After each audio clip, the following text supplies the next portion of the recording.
bom dia, deputados, bom dia aos catarinenses.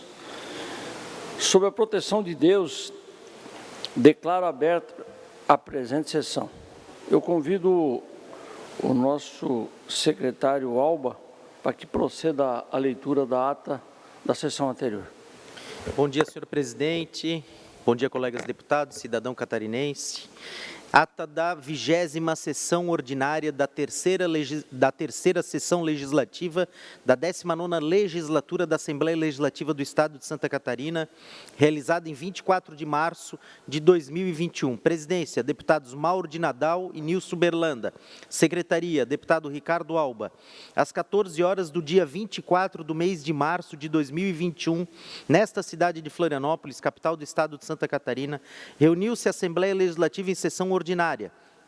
Havendo quórum regimental, o senhor presidente declarou abertos os trabalhos e convidou o senhor deputado Ricardo Alba, primeiro secretário, para proceder à leitura da ata da sessão anterior que, em consonância com o parágrafo 1º do artigo 106 do Regimento Interno, o senhor presidente deu-a por aprovada. Expediente, o senhor presidente solicitou que se procedesse à distribuição.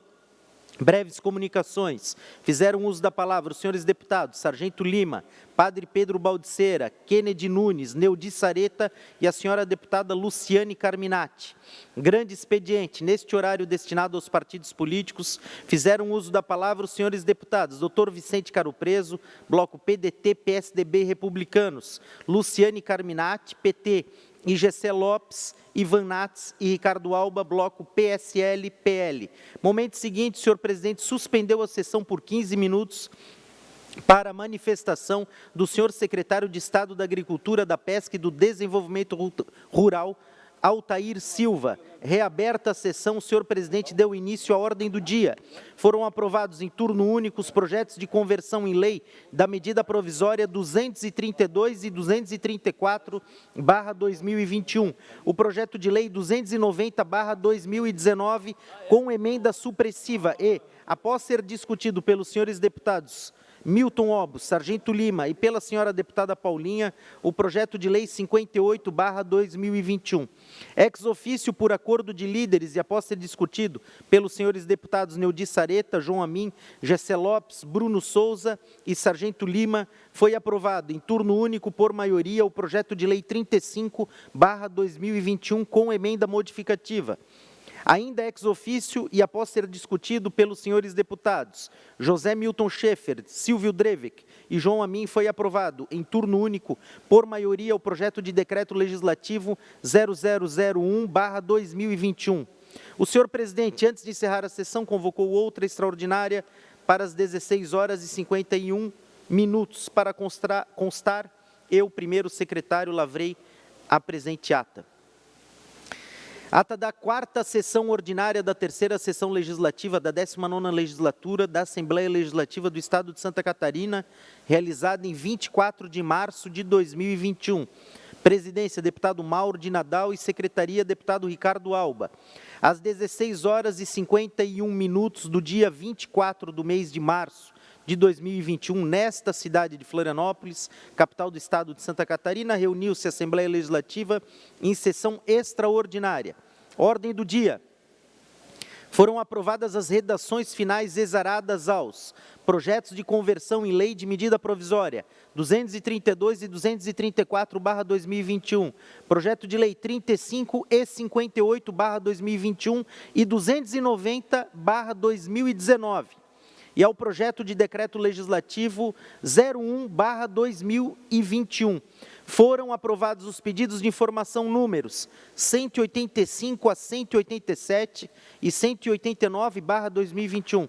As moções números 179 a 184/2021, bem como os requerimentos 266 a 371, 378 a 379/2021. Dando continuidade à ordem do dia, o senhor presidente deferiu os requerimentos número 380 a 402, 413, 415 e 417/2021 e comunicou que encaminhará aos destinatários as indicações números 511 a 513 e 515 a 540/2021. Explicações pessoais. Fizeram uso da palavra os senhores deputados Maurício Skudlark e Bruno Souza. Nada mais havendo, o senhor presidente, antes de encerrar a sessão, convocou outra ordinária para o dia seguinte, no horário regimental. Eu, primeiro secretário, lavrei a presente ata. Eram essas duas atas, senhor presidente. Obrigado, deputado Alba. Em consonância com o parágrafo 1º do artigo número 106 do Regimento Interno, dou-as por aprovada. Traremos agora, imediatamente, em breves comunicações. O primeiro deputado inscrito é o deputado Mocelin, por 10 minutos, deputado.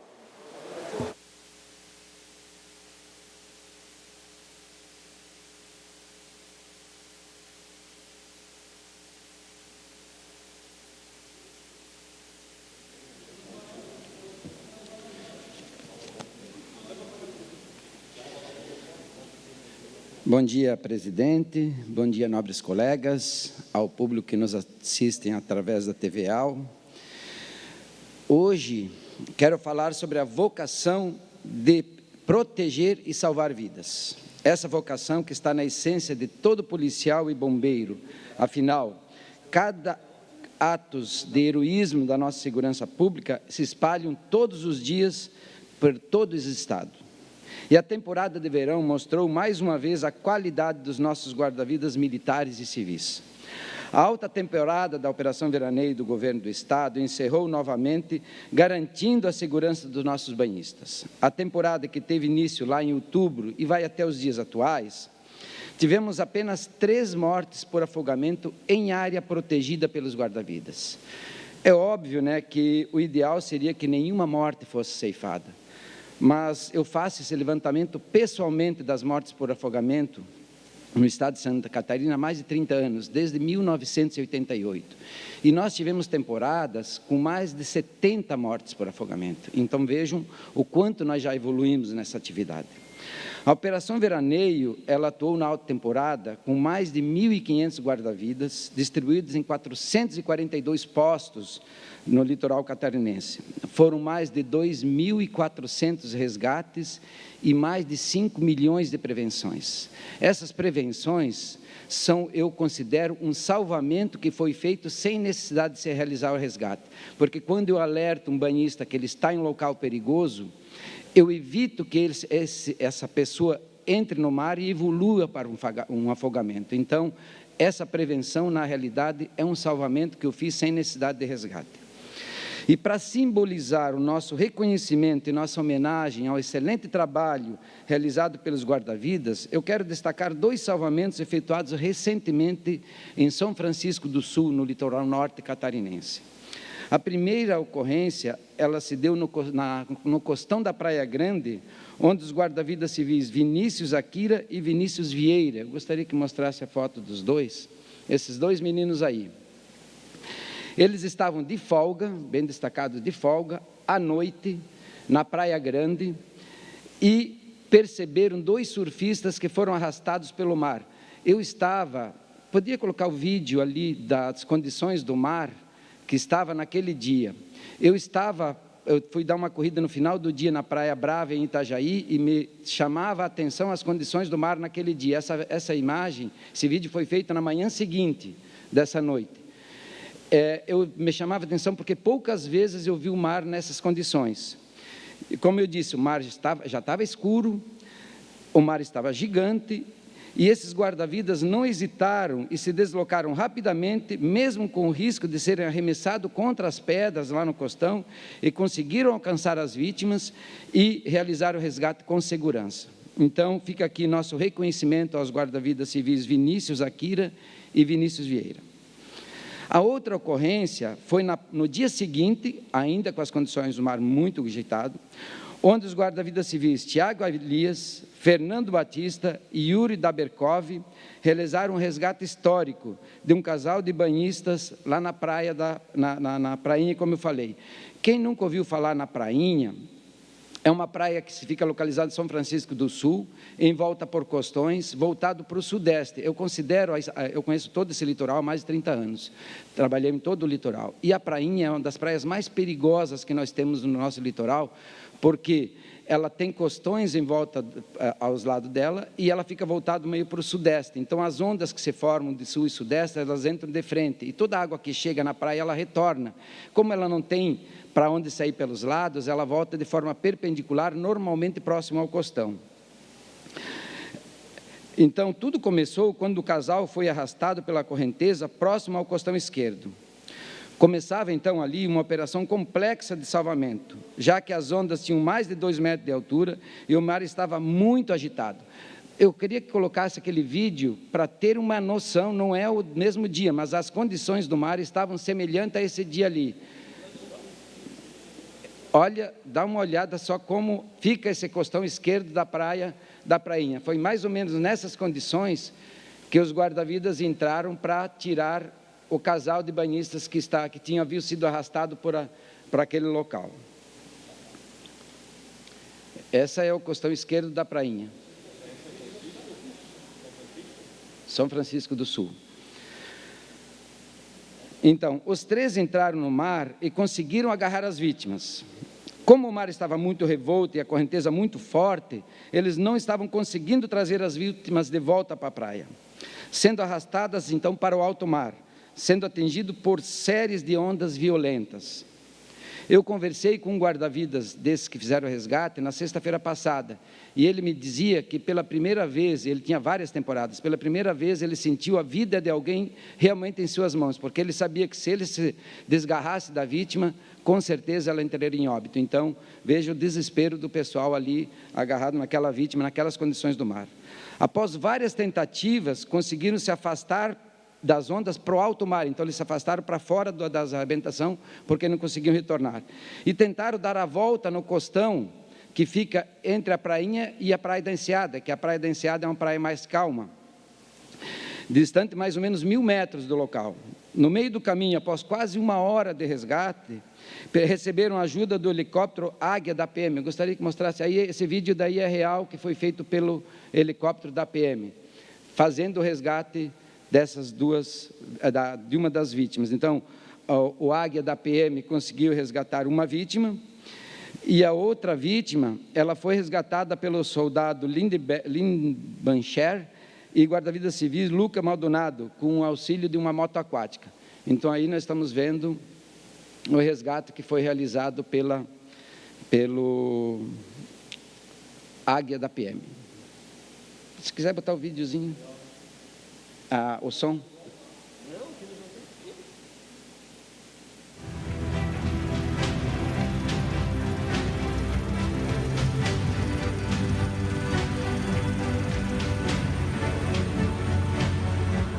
Vejam só a distância ali do costão, que eles já estavam afastados, lá do lado esquerdo, que já tinham nadado toda aquela volta para chegar aí para onde o helicóptero chegou daí para fazer o resgate.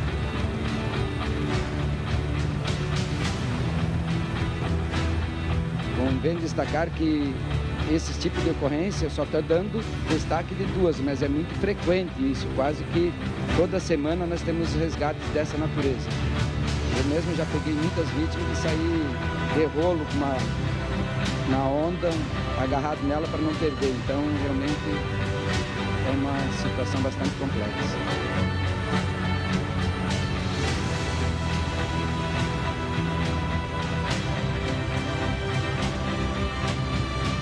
Obrigado. Nessas ocorrências, ficou demonstrado o preparo físico dos nossos guarda-vidas e a coragem de colocar suas vidas em risco em prol dos seus semelhantes, bem como a estrutura que o governo do Estado coloca à disposição dos nossos banhistas que frequentam o nosso litoral. Eu trabalhei 32 temporadas consecutivas no Serviço de Salvamento Aquático e coordenei essa atividade aí por mais de 20 anos. E eu posso afirmar com certeza que Santa Catarina possui o melhor serviço de salvamento aquático do Brasil e um dos melhores do mundo. Então, também eu quero aqui aproveitar e agradecer ao governo do Estado por ter atendido o nosso pedido e disponibilizado recursos financeiros para manter o serviço de salvamento aquático pela primeira vez na história de Santa Catarina, manter o serviço de salvamento aquático ativo o ano inteiro na maioria das praias do nosso litoral, proporcionando segurança às pessoas que frequentam as nossas praias fora da temporada, que é uma coisa cada vez mais frequente. Quando eu comecei a trabalhar lá em 86, a temporada ia do Natal até o Carnaval. E hoje nós começamos lá em setembro e vai até a Páscoa. Agora nós vamos manter, então, o serviço ativo em praticamente todas as praias do nosso litoral. Por fim, eu quero parabenizar a nossa segurança pública pela excelente temporada e, particularmente, nossos guarda-vidas militares e civis, que realizaram milhões de prevenções e milhares de salvamentos e continuam trabalhando nas nossas praias, possibilitando que nossos visitantes e nossos moradores frequentem as nossas praias e se banhem com segurança. Muito obrigado. Obrigado, deputado. Fará uso da palavra Ricardo Alba, por 10 minutos, deputado.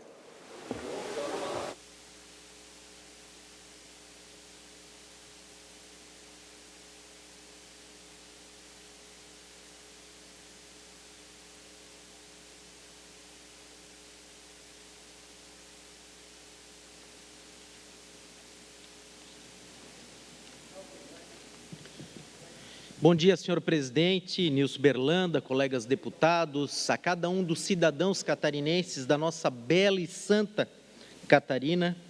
Meu pronunciamento hoje será breve, senhor presidente. Eu quero chamar a atenção dos colegas deputados, de toda a sociedade catarinense e, sobretudo, do governo do Estado. Todos nós sabemos que vivemos um período complicado de pandemia, de restrições, de cuidados à saúde individual, à saúde pública, mas, no meu entender, no entender dos profissionais do esporte que conversei recentemente, o último decreto, senhor presidente, restringindo as modalidades esportivas de caráter recreativo, foi pesado demais.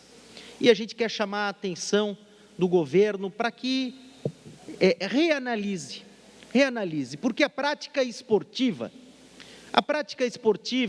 faz bem para a imunidade das pessoas, faz bem para a autoestima, faz bem para o corpo, faz bem para a mente, faz bem para o coletivo também. E ela pode ser exercida, sim, com toda a segurança, com todo o regramento, com todas as medidas sanitárias. Não me parece correto, não me parece sensato proibir, por exemplo, a prática do tênis. Os esportistas estão a certa distância um do outro. Proibir a prática do automobilismo, autódromos, kartódromos, proibir esportes que podem ser praticados com toda a segurança que exige o momento atual. O último decreto do governo do Estado restringiu de forma muito drástica as modalidades esportivas com o argumento da preservação da saúde pública, mas todos nós entendemos sim que pode ser feita uma revisão e que a prática esportiva bem praticada, ela gera sim saúde pública, ela gera bem-estar, aumenta a imunidade, faz bem para o corpo e para a mente das pessoas. Então, peço que o secretário de Saúde, André Mota, se reúna com o seu corpo técnico e que faça a reanálise, possibilitando o retorno imediato da prática esportiva, recreativa em Santa Catarina, por entendermos que é fundamental para o cidadão catarinense. De outra forma, também quero chamar a atenção aqui dos colegas deputados e da sociedade catarinense para um projeto de lei que propus há um ano atrás, um projeto dos fisioterapeutas nas UTIs de Santa Catarina, o PL 0095.2/2020. E há que se dizer, senhores deputados, que eu propus esse projeto em março de 2020, antes até do período da pandemia, e que, se já era importante naquele período, quanto mais agora, porque trata da presença obrigatória de um profissional da fisioterapia, único capacitado para fazer a fisioterapia pulmonar nos leitos de UTI, sobretudo agora nesse período nos leitos de UTI Covid. E dispõe da disponibilidade desse profissional no período matutino, vespertino e noturno, perfazendo 24 horas, pelo menos um profissional fisioterapeuta para cada 10 leitos de UTI nos hospitais catarinenses.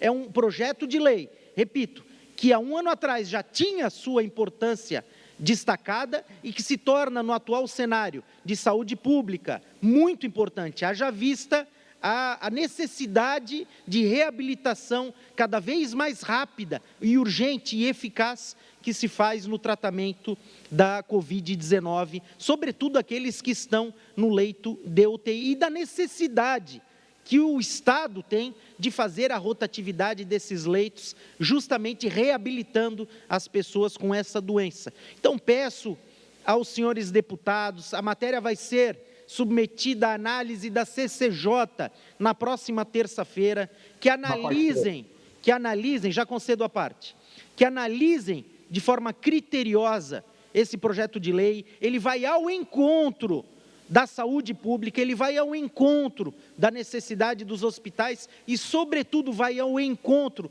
da reabilitação daqueles pacientes que estão com Covid-19 no leito de uma UTI de um hospital catarinense. Concedo a parte. Deputado Alba, parabéns por trazer esse tema, inclusive a questão dos exercícios físicos, né? Não é de hoje que a gente sabe que aumenta a imunidade, que aumenta a autoestima, né? E diminui o estresse, a ansiedade, o que também faz ser suscetível à doença. Aí eu fui pesquisar aqui para rapidamente contribuir com o seu tema, porque eu já tinha visto, inclusive, alguns estudos atuais especificamente sobre o Covid. E aí, engraçado que eu vejo aqui, né? Eu bati no Google aí, saúde.abril.com.br, exercício físico aumenta a imunidade no combate à Covid-19. Aí tu vai no outro aqui, o nome do site, pmed.com.br, exercício físico no combate à Covid-19, funciona. Aí vai lá no DUOL, atividade física não interfere no prognóstico. Então, a gente vê que, de fato, existe uma politização, né? Existem as pessoas que parece que querem que pessoas morram, né? Que vão de contra a ciência, né? Inclusive, vou falar daqui a pouco sobre a ciência do medicamento precoce. E está aqui, mais do que comprovado que a atividade física ela ajuda em todos os aspectos, né? Então, fazer as pessoas ficarem em casa e não poderem praticar exercício, com certeza, é algo que aumenta a quantidade de contaminados e mortos pela Covid-19 em Santa Catarina. Obrigado.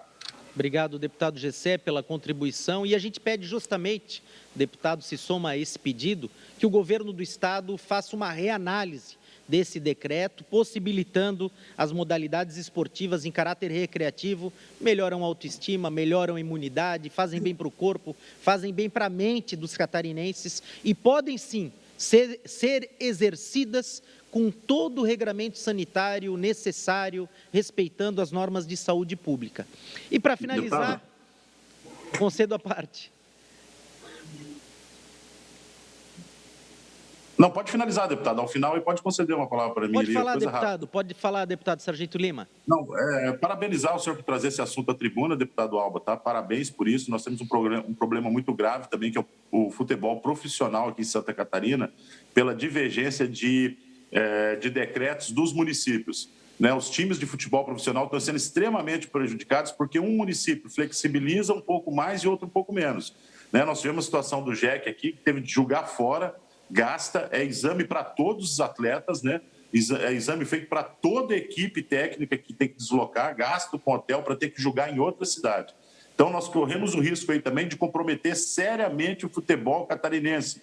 Vários times estão reclamando disso, porque um prefeito diz sim, o outro diz não. Então, eles têm que ir para outra cidade, gasta com hotel, gasta com deslocamento, é caro, não tem público assistindo, é simplesmente para ser televisionado. Então, gostaria de, mais uma vez, parabenizar e falar, olha, o esporte catarinense, principalmente o esporte profissional, tem atletas ali que ganham menos de um salário mínimo, em vários times aí da Série D e Série C. Estão sendo extremamente prejudicados e vai clubes catarinenses irem à falência.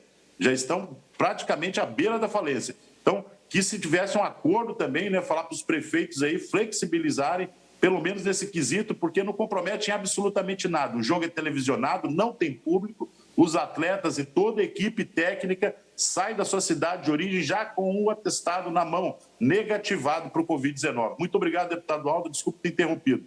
Não, perfeito, obrigado. Eu que agradeço, deputado Sargento Lima. A gente pede a compreensão, né, do governo do Estado e a revisão desse decreto, sobretudo na pauta aí dos esportes em Santa Catarina. E só para finalizar o pronunciamento, peço aos colegas deputados, integrantes da CCJ, analisem a importância, na próxima terça-feira, quando será submetido àquela comissão, do projeto 95.2/2020, que trata da necessidade do profissional de fisioterapia nos leitos de UTI em Santa Catarina. Um profissional para, pelo menos, 10 leitos de UTI, e se faz necessário esse projeto, sobretudo no atual cenário de pandemia e de enfrentamento à Covid, haja vista a possibilidade real que se realiza todo dia nesses hospitais do trabalho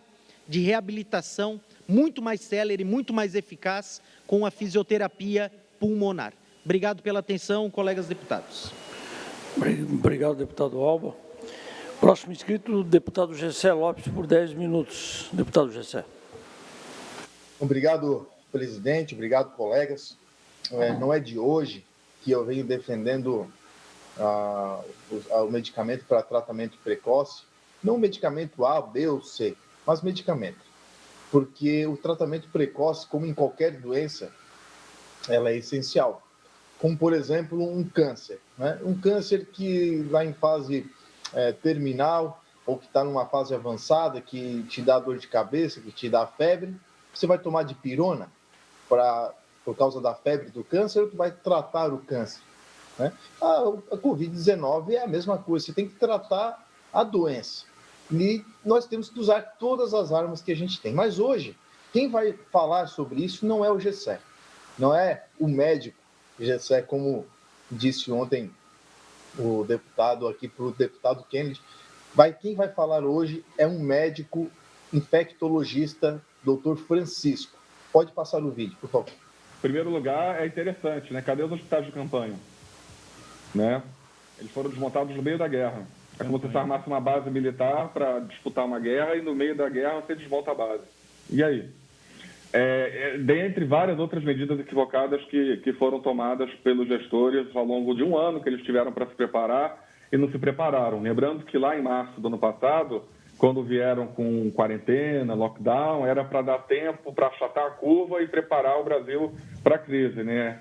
Eu acho que em algum momento se esqueceu de preparar o Brasil para a crise e achatar a curva, porque continuam medidas desincronizadas, cada município toma uma medida desincronizada com o outro, como se o vírus respeitasse limite municipal ou interestadual. Cada estado toma uma decisão diferente da outra e virou uma torre de Babel. Nós temos 5.700 gestores, secretários municipais de saúde, cada um tomando a decisão que lhe dá na telha e falando uma língua diferente, com 27 gestores estaduais e com o governo central. A primeira coisa que deveria ter seria um comando central da crise e uma regra uniforme para os estados e municípios, pelo menos as regras gerais. As pesquisas que foram feitas na Europa, nos Estados Unidos, até aqui mesmo no Brasil, elas comprovam que a maior parte da contaminação de Covid dos pacientes se dá no domicílio, nas zonas residenciais.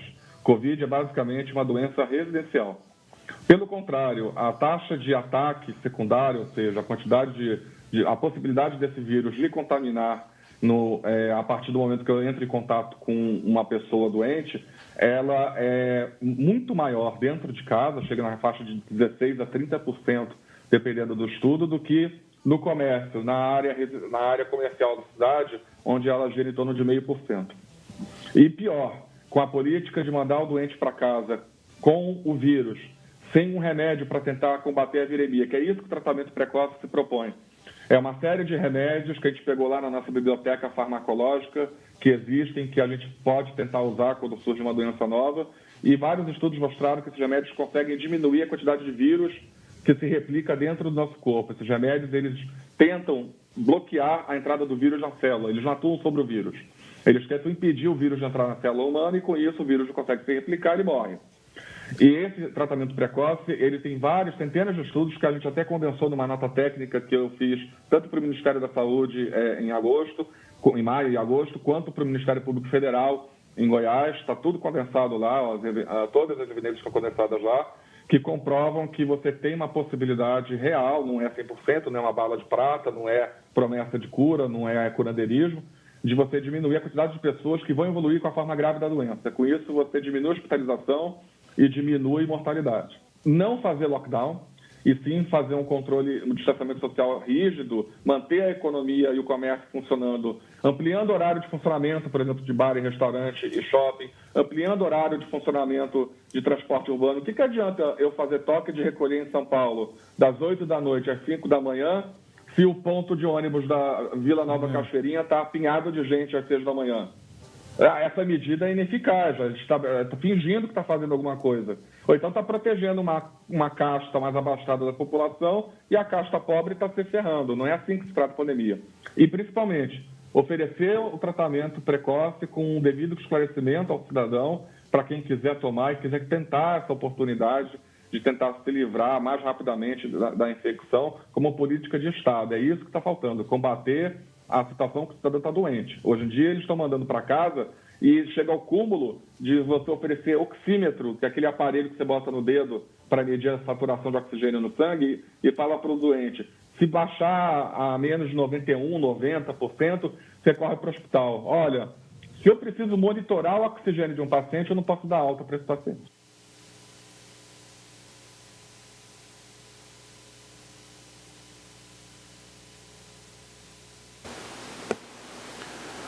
O deputado Gessé vai precisar ligar o áudio. Alô? Tá Opa, ouvindo? agora sim. Vocês prestaram atenção no que o médico falou? Médico, doutor infectologista, que o Covid é uma doença residencial. A contaminação acontece mais em casa do que na rua.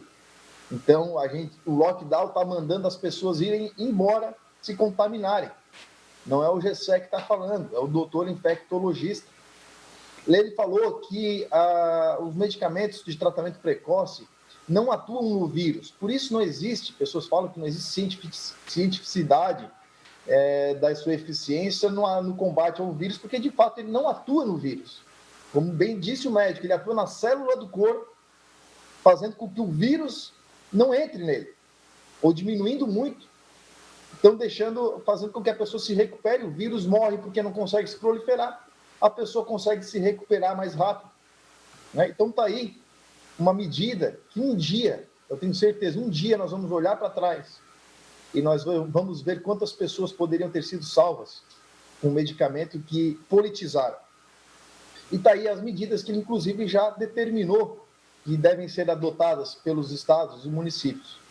Um distanciamento rígido nos locais de funcionamento e ampliação de horários. Ampliação de horários de trabalho comum, normal, tendo em vista que a maior contaminação é em casa.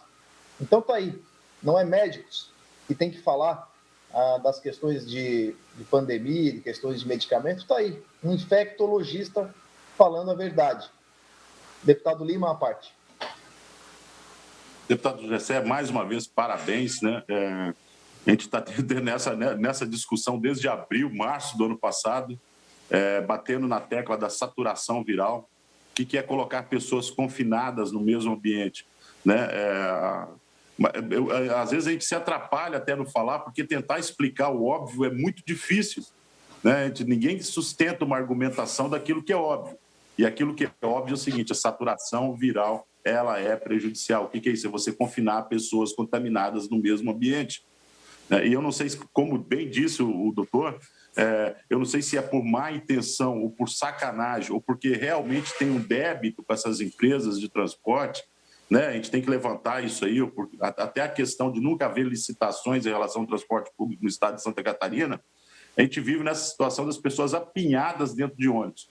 Quando a lógica, como eu digo, um processo límpido de esclarecimento dentro da lógica ali conduz para uma flexibilização, ou seja, o correto seria aumentar os horários de funcionamento e não diminuir. Foge da lógica, foge daquilo que é racional, aquilo que nos divide dos animais. É uma conta simples. A gente está fazendo essa conta, Gessé, desde abril, e como você mesmo disse, como conservadores que nós somos também cristãos, nós acreditamos em Deus e acreditamos naquilo que Ele prega, naquilo que está nas Sagradas Escrituras. Se você não pagar essa dívida com o homem, tu vai pagar com Deus. Esse mal que está sendo feito para o Brasil aí, uma hora ou outra tu vai acertar contas, ou seja aqui com o homem, ou seja com o Criador posteriormente. Porque é uma maldade ou é uma ignorância completa mesmo, restringir as pessoas dentro do mesmo ambiente, quando deveria flexibilizá-las. Parabéns, deputado Gessé. Muito bom o médico que você trouxe aqui para falar com a gente. É isso aí que é o nosso papel, de trazer informação e como eu disse, às vezes a gente se bate um pouco, tem dificuldade, porque explicar o óbvio é muito complicado. Forte abraço aí, parabéns, Gessé. Obrigado, deputado Sargento Lima. E fica essa reflexão. Um dia nós vamos olhar para trás e ver que muitas pessoas que morreram poderiam estar aqui hoje vivas por conta de uma politização idiota, de uma restrição imbecil que está matando pessoas. Obrigado, presidente. Obrigado, deputado Gessé. Próximo inscrito, João Amin. Deputado João, 10 minutos, deputado.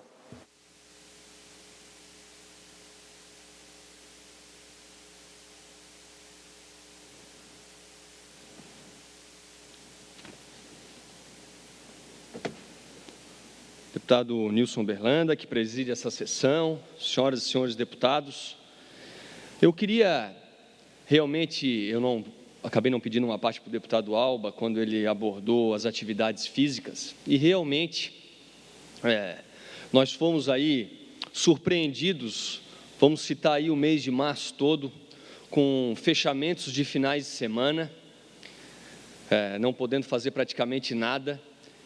Depois, os prefeitos, no caso aqui de Florianópolis, 22 prefeitos tomaram medidas de fechamento, da noite para o dia, e quando a gente acha que a situação vai melhorar, o governo agora, no dia 23, na terça-feira, no dia do aniversário da cidade de Florianópolis, publica um decreto, sem a instrução normativa, parece que vai expedir essa instrução normativa agora nas próximas horas, mas continuamos com incoerências. A última incoerência, para não falar das últimas, para não ser repetitivo, é que a pessoa pode ir, e olha que eu sou a favor de atividade em academia, atividade física na academia, atividade física na praia, no parque, nas praças. A pessoa agora pode ir na academia, mas não pode fazer uma aula de tênis. A pessoa não pode jogar futebol, não pode jogar basquete, não pode jogar vôlei e não pode jogar tênis em dupla. Parece que a sede da Federação Catarinense de Tênis está aberta. Parece que vai, na instrução normativa, regulamentar o tênis. Mas, pelo amor de Deus, a gente não aprendeu desde o dia 12 de março de 2020. Quem assina decreto não aprendeu, ou quem fechou não aprendeu. Santa Catarina está chegando nas 10 mil mortes. Ninguém aqui está querendo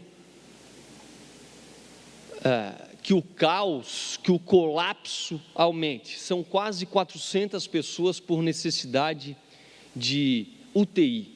Ontem, a INSC apresentou um documento que, segundo a INSC, só ela teve acesso, das pessoas que morreram por necessidade de UTI e não conseguiram UTI em janeiro, fevereiro e agora também em março de 2021.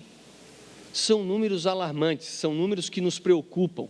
Agora, a gente não pode, um empreendedor, pessoa que pratica atividade física, o dono de escola, o dono de restaurante, o dono de bar, o dono de hotel, que está pendurado na corda desde o início do ano passado, não pode receber uma regra de ontem para hoje, da noite para o dia, e não saber se vai abrir, se o mantimento, se as compras que ele fez para o dia de amanhã ou para a semana que a gente se encontra, ele vai poder usar o que está no congelador ou não.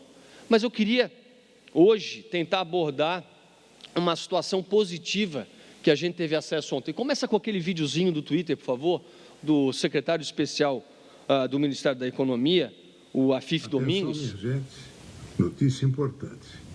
O Comitê Gestor do Simples Nacional acaba de prorrogar por 90 dias o pagamento dos débitos das micro e pequenas empresas que estão no Simples. Ou seja, o recolhimento dos tributos fica prorrogado conforme o card que eu estou anexando a esta notícia. Por favor, esparramem esta boa nova, pois só sairá amanhã no Diário Oficial. Obrigado. Olha, são situações positivas que o governo federal anunciou essa semana, ontem praticamente, de mais uma ajuda para quem já tem acesso ou teve acesso ao Pronamp.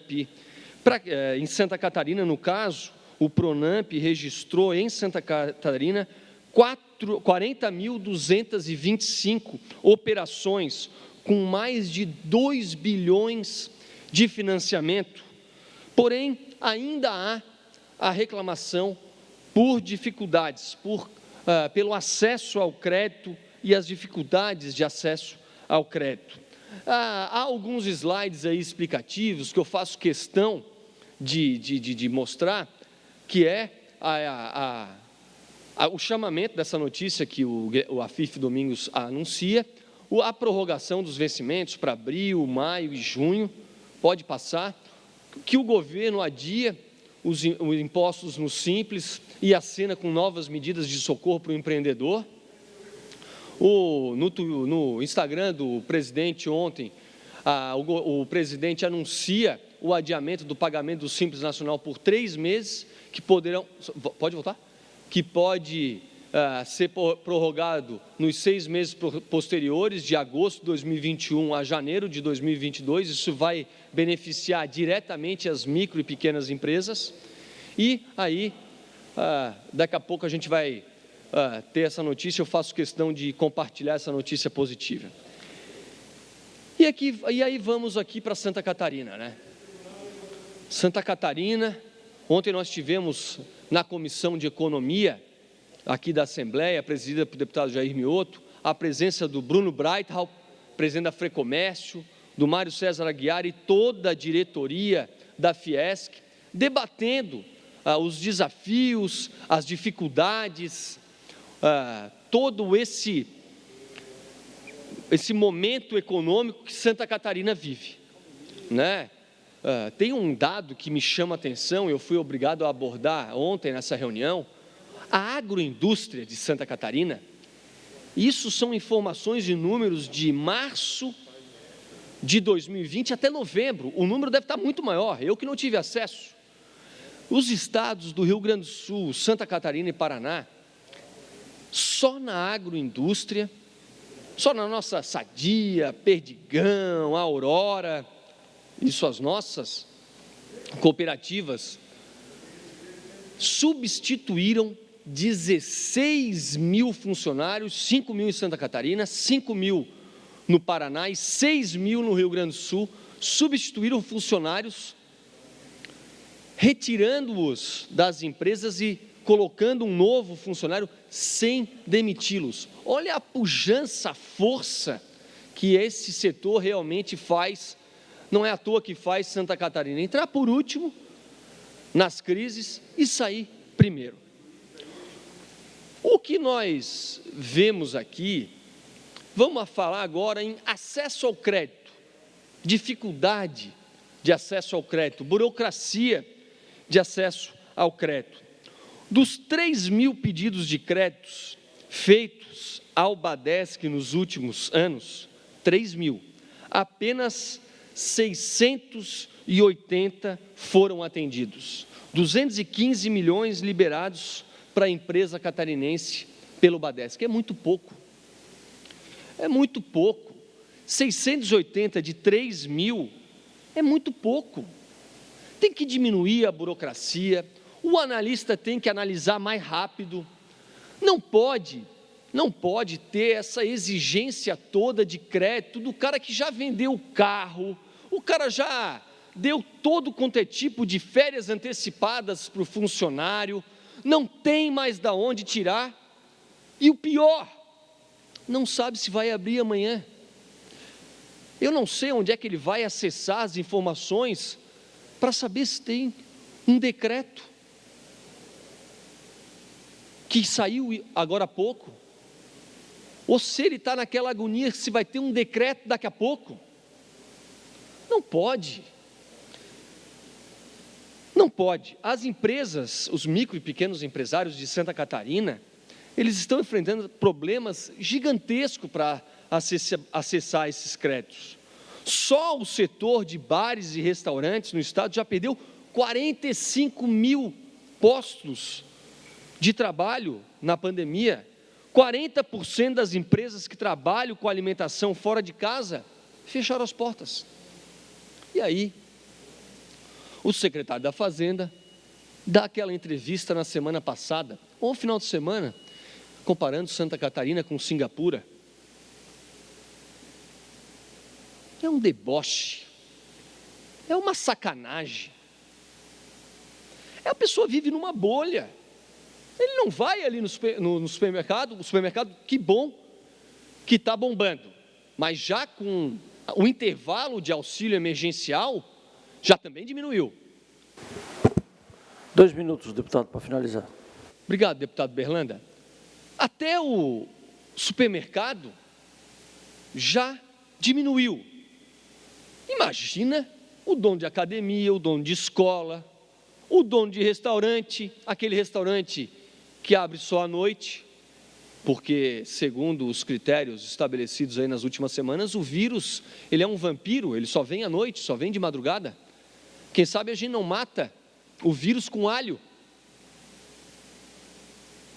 Até lá na sua vizinhança, em Frei Rogério, tem um alho de muita qualidade, deputado Berlanda, dos japoneses, aqueles mesmos da pera, da shimeji, do shiitake. Não é assim. Essas dificuldades, hoje a gente vai ter às 14 horas, e eu prometo atualizar aqui os nossos pares, hoje às 14 horas, nós vamos ter uma audiência com o presidente da Caixa Econômica Federal. A Caixa Econômica tem que ser o grande banco de apoio para o empreendedor. Para você ter uma ideia, a segunda parte agora do auxílio emergencial vão ser 42 bilhões de reais, Berlanda. Essa que o Daniel Freitas, nosso deputado, é relator. Só de fraude do primeiro auxílio emergencial, já que teve um intervalo, tem o primeiro e o segundo, agora não deveria ter tido esses 3 meses. Só de fraude nós tivemos 55 bilhões de reais. Vende isso no mercado e dá 90 bilhões de auxílio emergencial para o brasileiro.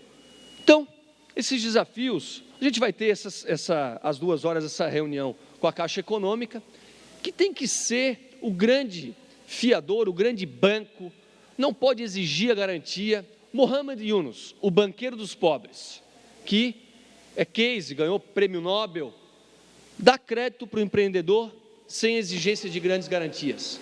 A taxa de não pagamento vai ser mínima. É isso que eu torço. Ok, obrigado, deputado João. Passaremos agora, não havendo novos inscritos, passaremos o horário dos partidos políticos. Nesta quinta-feira, o primeiro partido inscrito, PSL-PL, por 15 minutos. Alguém fará o uso da palavra?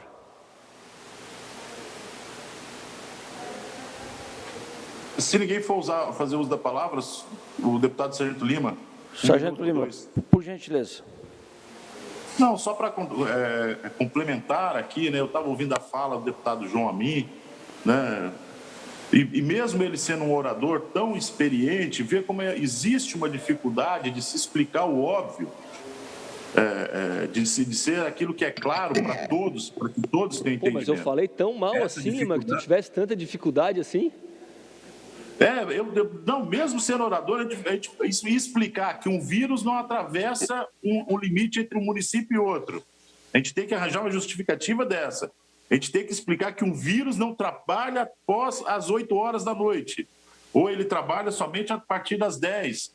Isso é uma dificuldade, porque nós que temos contato direto com o povo, deputado, nós que temos direto contato com o povo, nos falta capacidade de explicar esses milindres que vêm através de decretos, sem essas normativas, sem justificativas. Bem disse o senhor em relação a empresas catarinenses, elas colocam o funcionário em casa, contratam outro sem demitir o outro funcionário. A mesma coisa está acontecendo com clubes de futebol aqui, as atividades esportivas. Quando a gente explicar como é que um cara vai conseguir se contaminar sozinho de um lado de uma quadra, eu pelo menos encontro dificuldade nisso.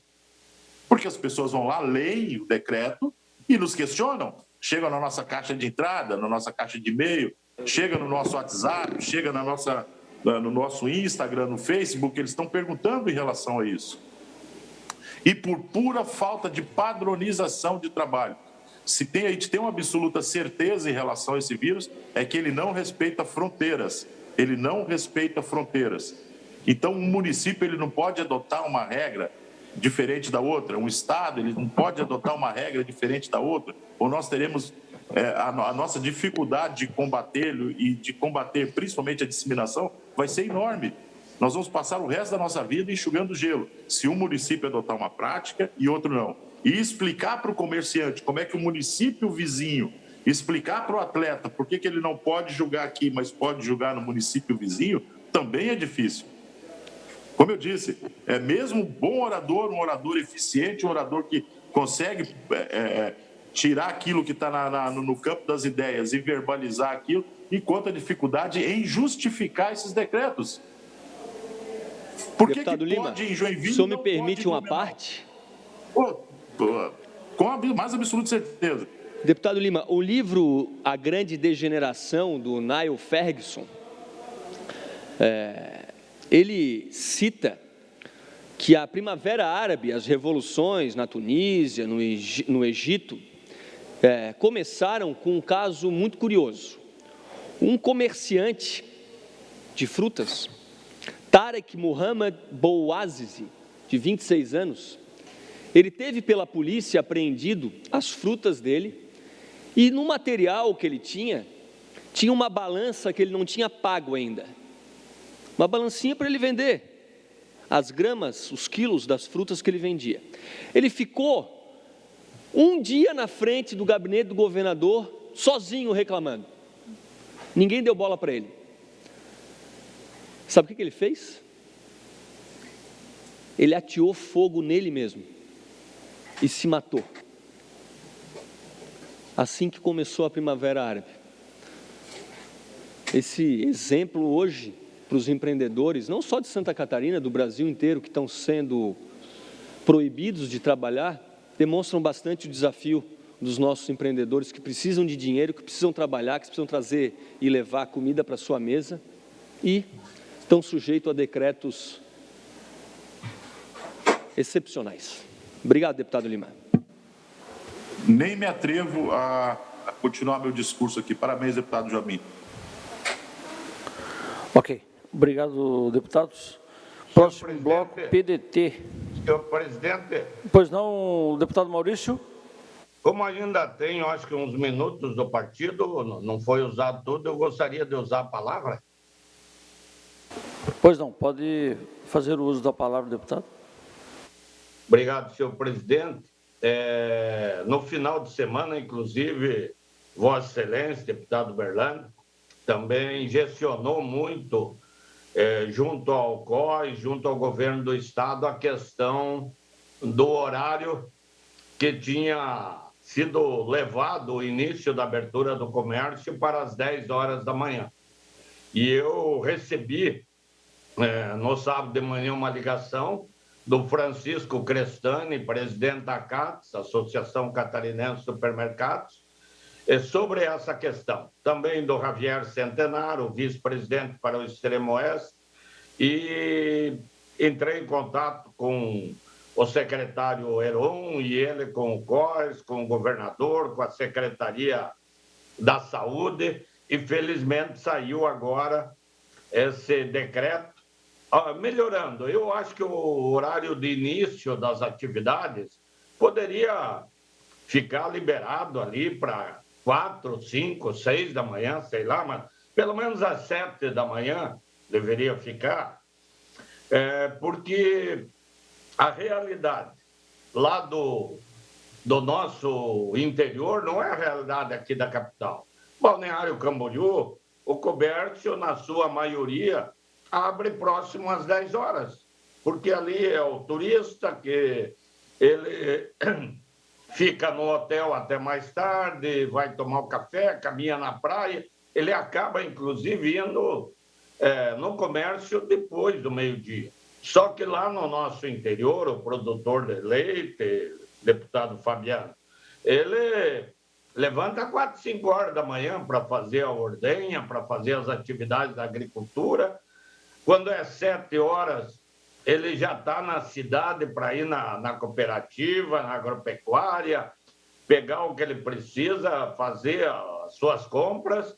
E quando é 9 horas da manhã, ele já está de volta na propriedade, trabalhando, muitas vezes já preparando para a próxima ordenha. Tem algum agricultor que faz 2 ordenhas por dia, existe casos de 3 ordenhas por dia, e assim com toda a atividade da agricultura.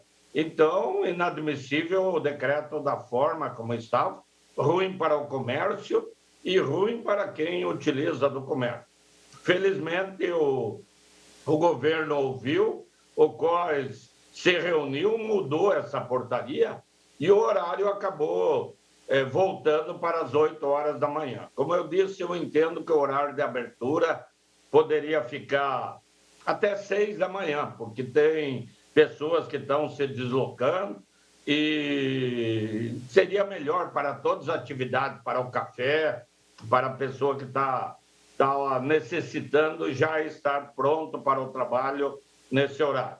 Mas reconhecer que nesse ponto foi atendido. Também foi atendido quanto ao percentual de pessoas nos supermercados, que tinha sido baixado para 25% dentro daquele cálculo que eles fazem, e voltou para 50%. E eu presenciei o que os supermercadistas me disseram, que as pessoas dentro do mercado já fizeram o teste da temperatura, já passaram álcool gel na mão, já ficam espalhados no mercado, enquanto, como eu disse, eu presenciei, de frente ao mercado da cooperativa lá em Maravilha, a aglomeração na fila para entrar. Então, é melhor ter um pouco mais de gente com os cuidados dentro do estabelecimento comercial do que ter mais gente aglomerada na fila, talvez com não todos cuidados, não tão preocupados e podendo ter maior facilidade para a transmissão do vírus. Então, essas 2 mudanças ocorreram, o COES analisou, o governo fez a nova portaria, mudando para 50% e mudando para o horário das 8 horas da manhã. Ontem também eu vi aí o deputado falando, ouvi, a questão também foi procurada pelas academias, os campos de futebol suíço, aqui de Florianópolis, São José, do estado todo, inclusive nós temos um grupo aí, está o deputado Fernando, que é um esportista que tem defendido essa questão nessa área, o deputado Felipe Estevão, e onde foi procurado pelo vereador Sanderson de São José, com as lideranças de São José a respeito das quadras esportivas. Já levei o problema aí ao COES, à Casa Civil, ao governo do estado sobre essa questão. É uma questão que tem uma pressão também, acompanhamento dos organismos de saúde e também do próprio Ministério Público que tem acompanhado. Eu entendo que algumas atividades com algumas restrições poderiam, sim, ter um pouco mais de liberdade de atuação e favorecer para que nós não tenhamos aí tantos problemas com a classe empresarial. Então, eram esses 3 assuntos que eu queria relatar e essa questão agora também que tem que se encontrar uma forma. Eu fui procurar também, talvez por ter sido presidente de Liga Esportiva, sempre ter atuado no esporte, pelo presidente de clubes de Palhoça, por causa do campeonato, e no caso do campeonato até eu citei para eles que talvez tenham um pouquinho mais de dificuldade para liberar. Esperamos que a vacinação avance bastante. Agora há pouco eu atendi um motorista de ambulância, amigo nosso aí, o Tassi, lá de São Miguel da Boa Vista, e como é bom, a pessoa, ele já tomou, ele é da saúde, transporta pacientes todo dia, toda semana, do oeste para os hospitais da capital, e já tomou as 2 doses da vacina. E ele, como a pessoa fica disposta, tranquila para exercer as atividades. Então, nós esperamos que a vacinação aumente. E eu falei isso para os presidentes de Liga de clubes e da Liga Esportiva de Palhoça, e até porque, nesses casos de aglomeração de atletas, que não é o caso das quadras de esporte, mas quando tem que deslocar a equipe dentro de um ônibus, dentro de um grupo grande, ou essa semana eu vi a equipe do Marília de São Paulo, de que após um jogo fizeram o teste e 16 atletas e dirigentes fizeram o teste confirmando como contaminado. Então, são cuidados que a gente tem que ter, mas, como diz, sem sufocar a economia. Obrigado. Eu até... Deputado Lima. Uma frase ali, vamos combater a pandemia sem sufocar a economia. Obrigado, senhor presidente. Ô, deputado Lima, só mais 10 segundos do seu tempo. Pois não, deputado. Deputado Lima, pode ficar à vontade. Aqui, eu recebi aqui uma informação, eu não vou citar o local, porque daqui a pouco a vigilância vai bater lá só porque eu estou citando, né? Mas o pessoal que tem comércio, atividade de beach tênis, futevôlei, arena de quadra de areia, de acordo com esse decreto do dia 23, todas as modalidades estarão fechadas. Independente se é prática entre 2 amigos, se é aula de professor com amigo. E olha que quantos metros tu fica de distância se tu for fazer uma aula de beach tênis ou uma aula de futevôlei individual, você e o seu professor. Tudo proibido. Mas o bar está aberto. Então, pessoal, não vai manter a distância para fazer uma aula, mas vai poder se encontrar, se tocar, ficar próximo no bar. E olha que eu sou a favor do bar aberto. Mas a incoerência, tomara que o governo, com essa instrução normativa que está anunciando aí que vai publicar daqui a algumas horas ou amanhã, deixe mais esclarecido para o empreendedor e incentive a atividade física. Todo mundo sabe que com atividade física, vitamina D, sol, faz bem para a saúde e, com certeza, a pessoa com saúde vai poder enfrentar essa pandemia muito melhor. Deputado Lima. Temos alguns minutos, presidente? Perdão? Temos mais algum minutinho aí? Pode, mais um minuto, deputado. Bom, simplesmente, justamente isso aí, é necessário que haja uma padronização. Nós temos uma Secretaria de Esportes, que se consulte ela. Nós temos uma dificuldade, eu quero reprisar aqui, dentro do campeonato catarinense. Espertamente, um prefeito flexibiliza um pouquinho mais e outro menos.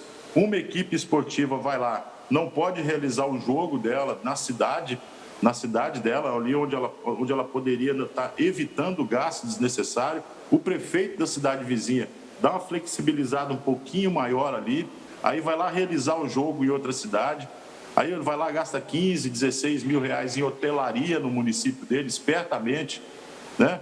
Eu não sei se é proposital ou não isso, acredito eu que não seja, mas o futebol profissional catarinense também está atravessando... Mais um minuto para concluir, deputado.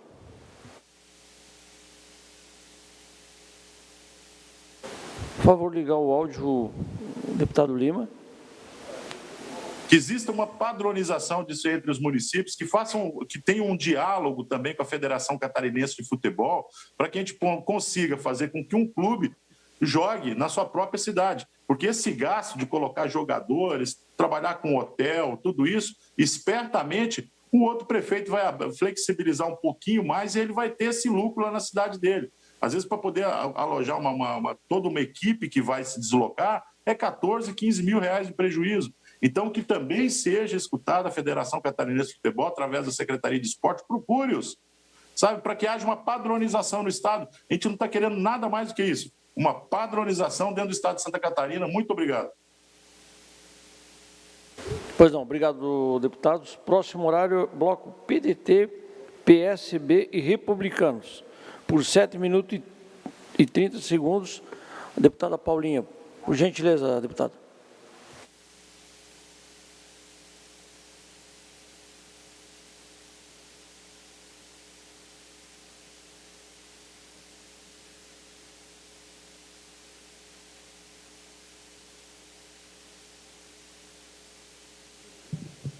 Senhor presidente, meus queridos colegas, muito bom dia a todos e todas.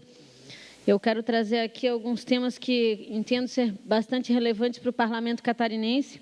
O primeiro deles, quero dizer que somos forças a uma campanha que vem sendo edificada agora pela FECAM e que parceriza com ela Ministério Público e tantos outros organismos no sentido de promover, agora nesse período, até o dia 30 de abril, que já vem aí, o nosso prazo vencendo para cumprimento das declarações de imposto de renda, que as pessoas físicas possam aportar os recursos dedutíveis pelo imposto de renda, assim como nos permite a lei federal, para os fundos da criança e do adolescente e do idoso. Por que eu digo isso, senhor presidente? Nós estamos vivendo um ambiente em que, para a recuperação econômica, todo o esforço vai ser necessário. A indústria catarinense, no ano de 2018, deixou de aportar nos fundos constituídos que permitem a dedução mais de 200 milhões de reais em recursos para o Estado, por falta de conexão com a sociedade civil, por falta até mesmo de ilustração, de contato com bons projetos. Bem, então eu faço primeiro essa voz, essa lembrança, esse pedido, esse apelo, para que os funcionários da casa, os deputados, para que cada um de nós possa, nessa declaração de imposto de renda vincenda, se tornar doador. Nós não vamos, de modo algum, contribuir com além daquilo que nos é devido pagar. Não é apenas uma doação, é um direcionamento daquilo que já é nosso ônus, nosso dever contributivo como cidadãos. Então, essa é a minha primeira mensagem. Quem tem alguma dúvida em relação a isso, pode buscar informações no portal da CNM. Tem lá um caminhozinho CNM FIA, CNM Fundo do Idoso, que vai poder obter informações. Sobre esse tema ainda, voltando os nossos olhos para o terceiro setor, senhor presidente, nós apresentamos um projeto de lei na Casa que institui a política estadual de incentivo ao terceiro setor. Basicamente, ela vai criar mecanismos de estímulo do desembolso, tanto para as empresas que recebem benefícios do Estado, os conhecidos TTDs, como todos aqueles que têm relacionamento comercial com o governo. Se essas empresas, as quais têm negócios efetivos com o governo do Estado, aportarem os 9% permitidos por lei na dedução do imposto de renda, nós vamos ter a capacidade de movimentar mais de 200 milhões para o terceiro setor, senhor presidente. E é nesse sentido que a gente faz um apelo de que este projeto de lei possa ter célere tramitação na Casa.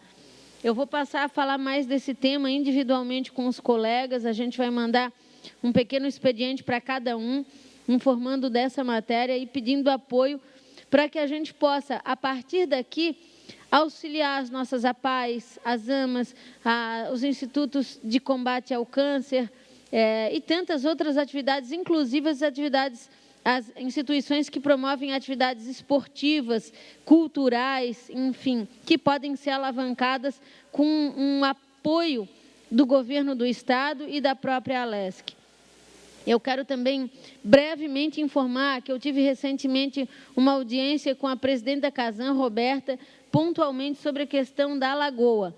Nós pedimos já uma audiência, tá? Eu aguardo a tramitação na Comissão de Turismo e Meio Ambiente. Eu imagino que na próxima reunião marcada a gente vai discutir esse assunto, esse tema. Nós tivemos um desastre ambiental na nossa lagoa e a gente precisa da aprovação desse PRAD e, mais que isso, a execução de ações efetivas de recuperação desse patrimônio que é nosso. Conversei muito com a Roberta nesse sentido e penso que nós temos que, de fato, juntos, tomar posições, senhor presidente, para que uma atitude de reconstituição da lagoa seja tomada. Eu tenho falado disso frequentemente, insistentemente, porque sou uma mulher que defendo o desenvolvimento sustentável, tenho um coração ambientalista e sofro quando vejo a lagoa no estado em que se encontra, com a mortandade de peixes, enfim. É uma dor que pode ser estancada se nós tomarmos medidas breves, e é isso que eu espero do governo do estado e também do município de Florianópolis. Por fim, eu quero falar também, senhor presidente, desses assuntos que nos recobrem a alma no que concerne ao Covid. Eu não imagino que qualquer pessoa que seja dessa casa esteja passando por tudo isso impunemente. Na minha cidade, nos foi arrancada a vida de um casal. Veja, o marido, patriarca da família, faleceu na segunda-feira agora, a esposa em seguida na quarta. Imagine o que é para uma família enterrar sequencialmente um pai e uma mãe. Eu fui cuidada por essa família com tanto amor, com tanto carinho durante toda a minha vida, que não tenho como não me emocionar. E eu temo que as pessoas acabem, no auge da escandalização da Covid, naturalizando a morte, banalizando a morte. Eu digo para Vossa Excelência que, claro, ainda que nós tenhamos as medidas de proteção, as questões comerciais, nós só temos uma única alternativa, que é vacinar essa gente. Ontem, na minha visita em Brasília, eu também passei pelo Ministério da Saúde nesse sentido, de que o governo federal realmente possa investir, aplicar todos os aportes possíveis na proteção do seu povo e da sua gente. E digo mais, nós somos um oásis no deserto. Senhor presidente, aquela Brasília, uma cidade na qual eu vivi durante 4 anos, que eu conheço desde jovem, está em petição de miséria. As nossas refeições, no tempo que estivemos lá, foram somente e exclusivamente dentro do quarto do hotel. Eu peço Vossa Excelência 1 minuto mais para mim concluir, para fazer esse desabafo aqui a vocês. Imagine a pobreza, a miséria que se instala pela falta de desenvoltura da atividade econômica daquele estado, é de doer a alma. E aqui, graças a Deus, a gente tem conseguido suportar, sobreviver, inclusive podendo atender apelos que nos chegam diariamente dos setores comerciais. Agora... 2 minutos, deputado. Obrigada, senhor presidente. Se me permite, para concluir breve o raciocínio, nós recebemos da AMURES, Associação dos Municípios aqui do Planalto Serrano, do Vale do Itajaí, o município de Balneário Camboriú formou um movimento chamado Todo o Trabalho é Essencial, em Lages também e região, apelos para que no período de serviço de jantar, na Serra principalmente, você vai a Urubici, como que você senta para fazer uma janta com a sua esposa e você não pode pedir um vinho? Que se possa tolerar esse serviço até às 10 da noite, o que eu acho absolutamente possível e não enxergo aí o contamínio, o acréscimo da curva. Eu quero crer, pelo que a gente tem estudado e conversado com especialistas, que nas próximas 2 semanas a gente vai ter o arrefecimento dessa curva de contágio. Mas até lá, a proteção máxima aos nossos idosos que são violentamente arrancados da vida pela Covid, né? Igual eu vou deixar esse apelo registrado para o governador e para a equipe da Secretaria de Estado da Saúde, para o COIS, para que possa reavaliar essas condições e seguir nesse processo de desenvolvimento sustentável e sadio que o governo do Estado vem promovendo. Termino deixando a minha solidariedade, o meu abraço a cada família catarinense que tem sentido a dor da perda de um ente querido, de um amigo, de uma pessoa próxima, por conta dessa doença lamentável que a gente ainda enfrenta. Obrigada, senhor presidente. Obrigado, deputada. Bloco PP-PSB, deputado Silvio Dreve. Por 9 minutos, deputado Silvio.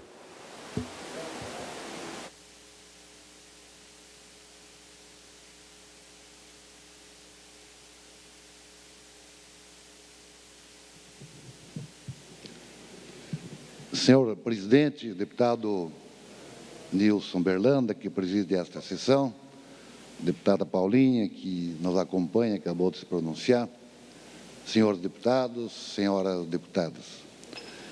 No dia de ontem, nós tivemos aqui nesta casa a presença do deputado e secretário da Agricultura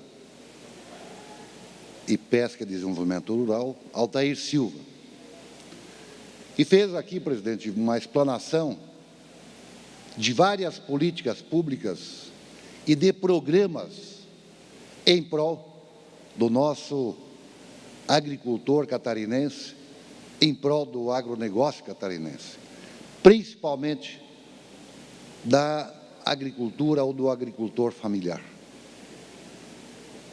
Aliado a isso, a essas políticas públicas e programas em favor do nosso catarinense, que dão exemplo não só para Santa Catarina e para o Brasil, mas dão bons exemplos para o nosso mundo lá fora. Tanto é que as nossas exportações de proteínas, tanto vegetal quanto animal, é destaque no cenário mundial, pela sua qualidade dos produtos, pela nossa gente que produz com eficiência e com competitividade. Mas nos preocupa, ao mesmo tempo, quando o secretário nos colocava, ou nos colocou, melhor, que o Estado de Santa Catarina continua importando a matéria-prima, ou seja, insumos, de outros estados. Por exemplo, em especial, o milho, que é produzido a ração para produzir as nossas proteínas animais, seja o frango, o suíno, bovino, entre outros. A saca do milho está acima dos R$90. Para dar um exemplo, e se Santa Catarina vai precisar trazer de outros estados, ou seja, importar de outros estados, aproximadamente 50% ou mais do que vai consumir, nós temos que considerar que para vir do Mato Grosso do Sul, para vir do Mato Grosso, mesmo do interior do Paraná, o custo do frete é elevadíssimo. Aonde eu quero chegar, senhor presidente? No custo Brasil. O que é o custo Brasil? O custo Brasil é o que nós pagamos por tudo que nós produzimos, impostos federais, estaduais, municipais, mas também pagamos pelo transporte, seja ele o marítimo, o ferroviário, o rodoviário, o aero, entre outros. Mas também pagamos pela nossa carga tributária, que é elevada, mas também pagamos a conta da administração pública, que não é pequena. Tudo isso é custo Brasil, sem considerar outros fatores. Pois bem, a reforma administrativa começando a andar, a reforma tributária, infelizmente, se fala e não se faz. As concessões que são importantes, empresas públicas que dão prejuízo para o povo brasileiro, as nossas rodovias que deveriam estar se acelerando as concessões, infelizmente está lentamente algumas avançando, outras nem avançando. Eu cito aqui, para não ir longe, para ficar dentro da nossa casa, a BR-280, que nos leva ao Porto de São Francisco do Sul, lamentavelmente está estacionada, e quero crer que, se depender do poder público, deputado Berlanda, vai ser muito difícil a nossa geração ver aquela rodovia duplicada em toda a sua extensão. Não é diferente na BR-470, na BR-282, na BR-280, na 163, na 153, e assim por diante. Mas ainda devo lembrar, nesta minha fala, de que aqui nessa casa, inúmeras vezes, além de pronunciamentos, nós formamos a frente parlamentar das ferrovias. É um transporte eficiente, de custo menor. O investimento é maior, é verdade. Para se fazer uma ferrovia, o investimento é maior. Mas ela concluída, o custo é muito menor para o transporte. E não vai diminuir o transporte rodoviário, não. Até porque ele é o rodoviário será continuar sendo um complemento nos modais do transporte ferroviário. E de tanta batalha que fizemos aqui nesta casa, como também juntamente com nossos parlamentares federais, tivemos alguns avanços, de estudos pelo menos, e de início do sistema ferroviário, da implantação das ferrovias, principalmente do centro-oeste brasileiro, passando pelo Paraná, Santa Catarina e Rio Grande do Sul. Mas, lamentavelmente, não se fala mais. A ideia, os estudos que foram realizados nos mostram que é possível e que é viável fazer os trechos que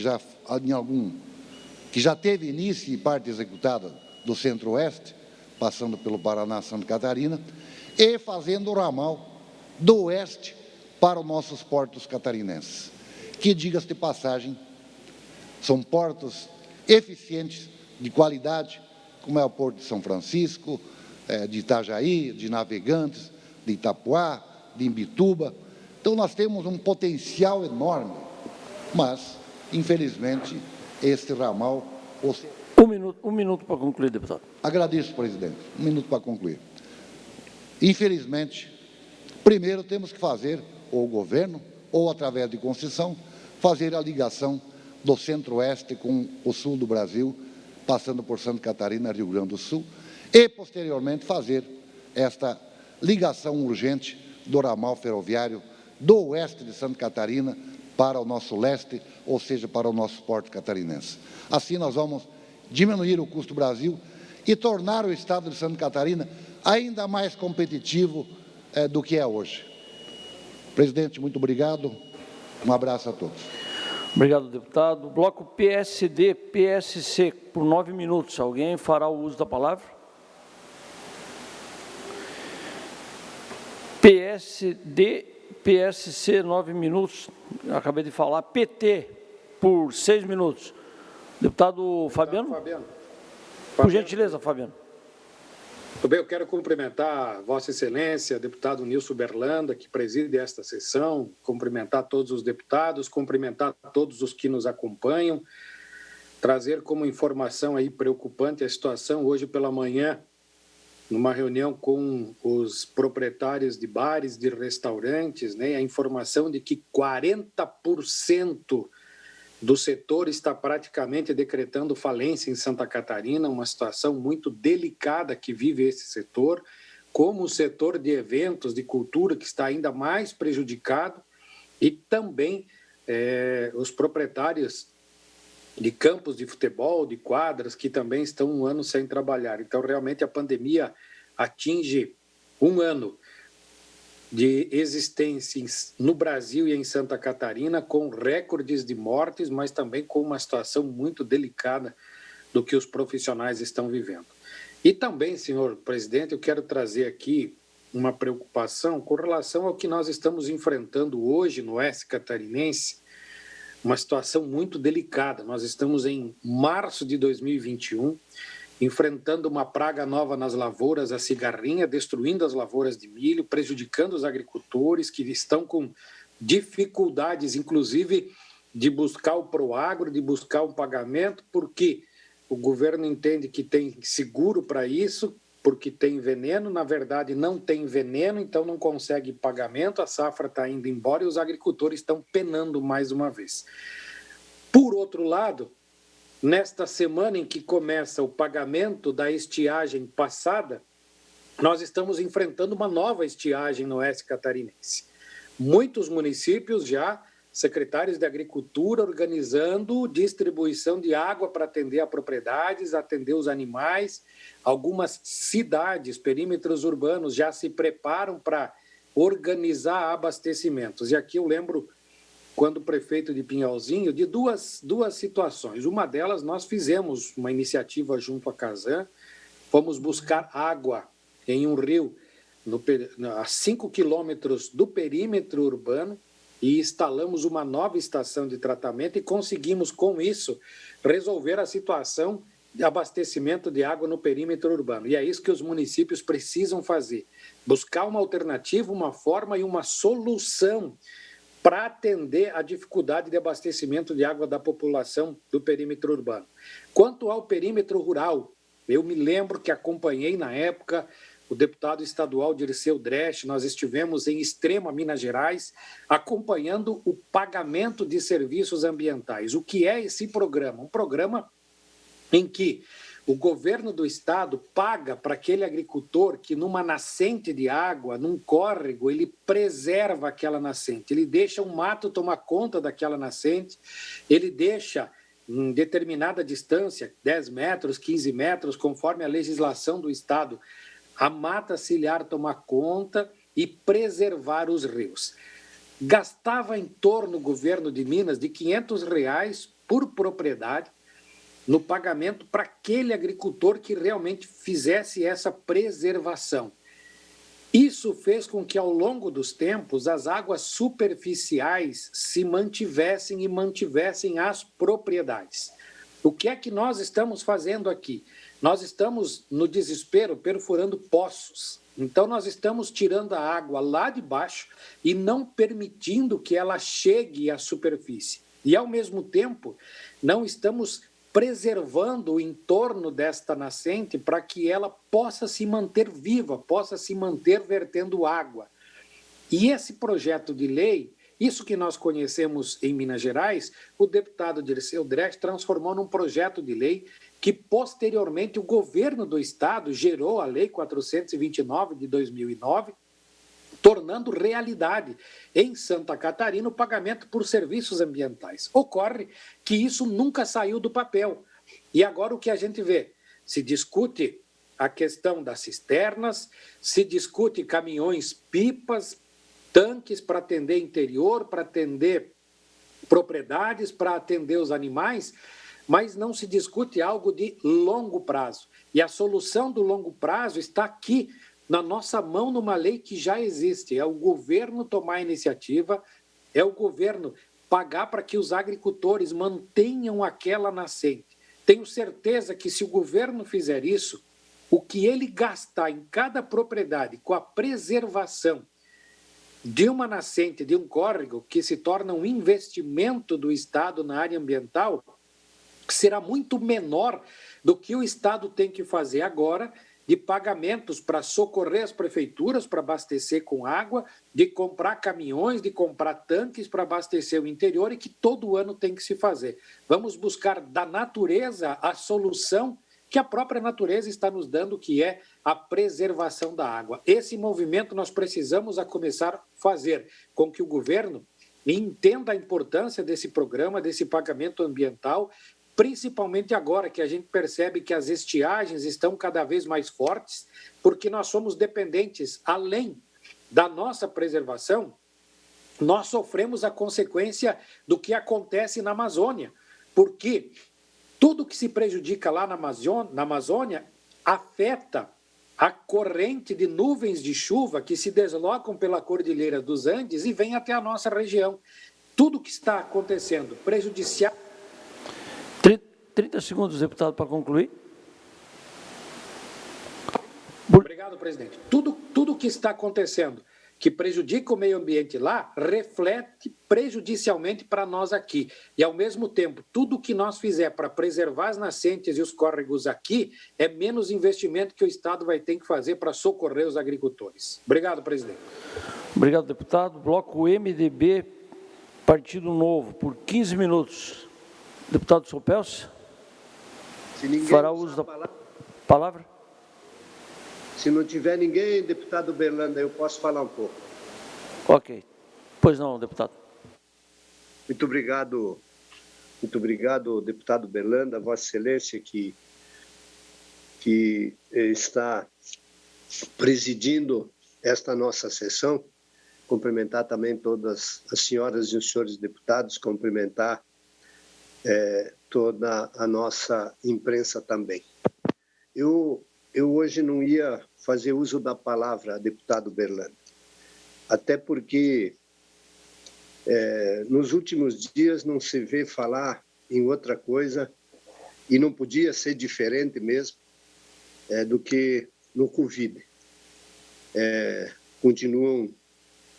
Continuamos batendo recorde em cima de recorde de pessoas que vêm morrendo dentro do nosso país. Passamos já das 300 mil. A esperança é ter muita fé e pedir que Deus possa minimizar a dor de todos aqueles que têm a infelicidade de perder um familiar.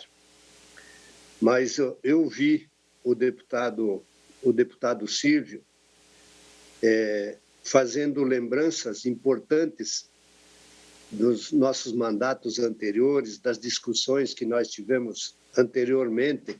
Vossa Excelência também, deputado Berlanda, muitos deputados participaram disso, sobre a infraestrutura para o estado de Santa Catarina. E o deputado Silvio levantou a nossa produção de suínos, a produção de aves, a produção de leite. Vi o deputado Fabiano também falar sobre a dificuldade que nós estamos passando com mais uma estiagem aqui no oeste de Santa Catarina,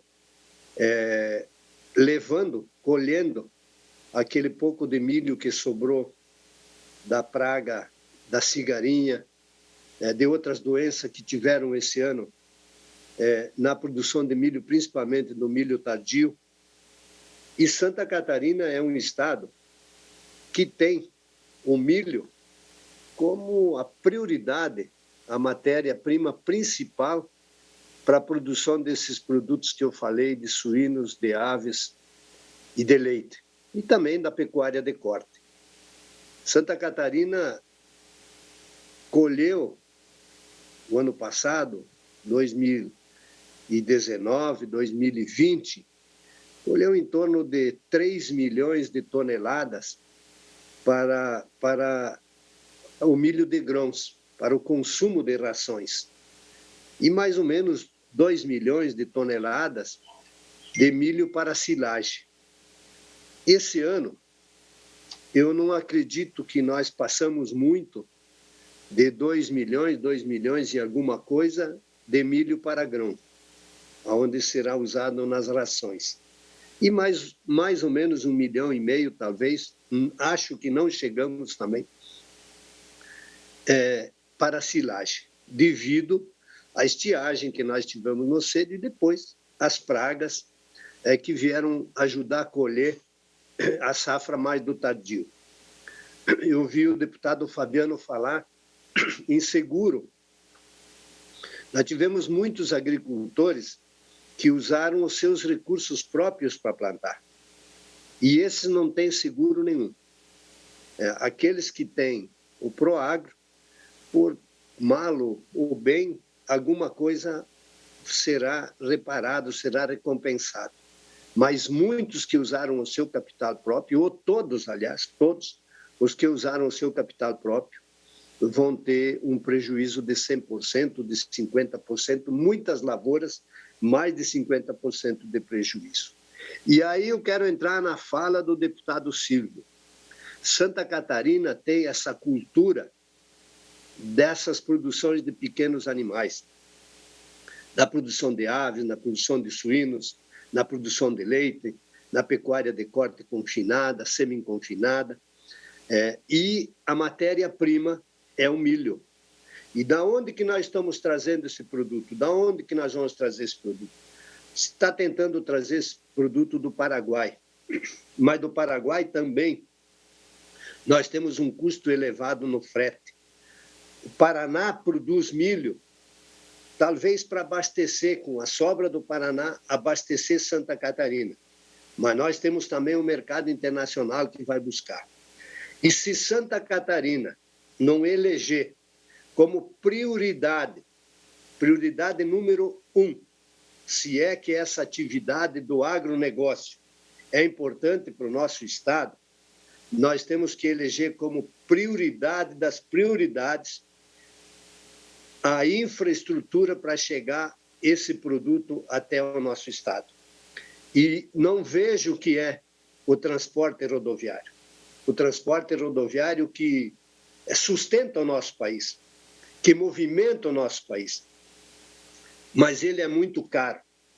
Ele é muito caro. E, além disso, as nossas rodovias ainda são super mal conservadas. Se Santa Catarina não buscar no transporte ferroviário o abastecimento desse produto para o nosso Estado, eu não tenho nenhuma dúvida, Santa Catarina vai deixar de ser o Estado número 1 em produção de suínos, o segundo maior produtor de aves do país e o quinto maior produtor de leite do país.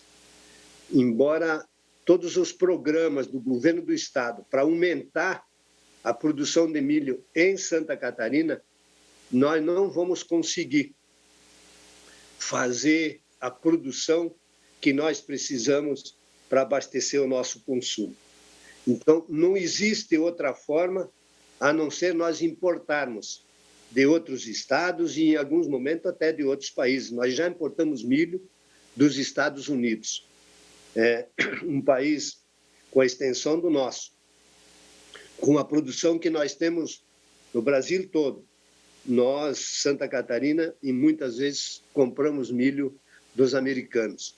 Então, não existe outra forma se não pensarmos em infraestrutura, melhorarmos nas nossas rodovias, irmos buscar a possibilidade de termos o transporte marítimo, mas especialmente eu não vejo uma outra saída se não for nós investirmos em ferrovias. Nos últimos anos o Paraná cresceu em ferrovia, o Centro-Oeste nem se fala,